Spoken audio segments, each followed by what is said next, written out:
Television Network. The 10 o'clock news continues on KPAX, Montana's news leader.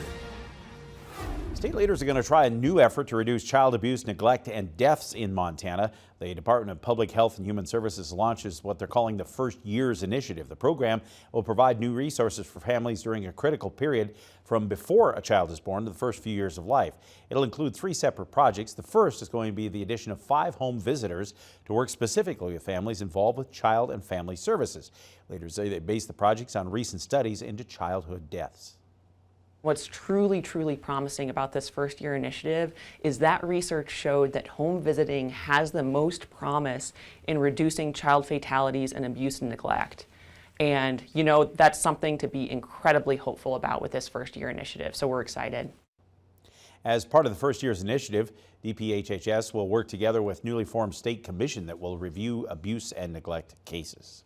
Salute to Service is brought to you by Flathead Electric Cooperative, your not-for-profit member-owned co-op. It's going to seem strange to go to a Kalispell City Council and not see a man who served nearly 3 decades before recently retiring. Last Tuesday, Jim Atkinson had his last city council meeting after serving 29 years on the council. The meeting began with city manager Doug Russell recalling some of the most important action items Atkinson played a part in, and also did the math on how long he had been serving the community. And I've since found out that that was our current mayor's first year of college, and it was your manager's last year of 8th grade. Atkinson joked about how long it had been, but also talked about some of the many projects he was proud to be a part of throughout the years. The historical buildings, our disabled population, our housing shortages, and a myriad of other entities that made our community stronger, better, and more viable. The last major action item that Atkinson was able to work on was the downtown plan that recently passed. He says the project has been a dream for a long time, but the right people weren't in the right places until now.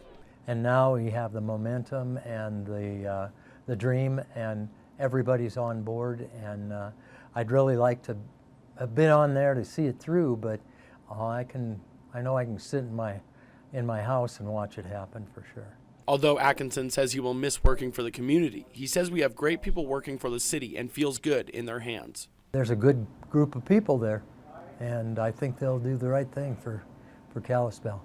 I don't feel uncomfortable at all about leaving that group of people. And when I asked Atkinson if he planned to stay here in Kalispell, there was no doubt in his mind. Oh, heavens, yes. Yeah, I plan on dying here.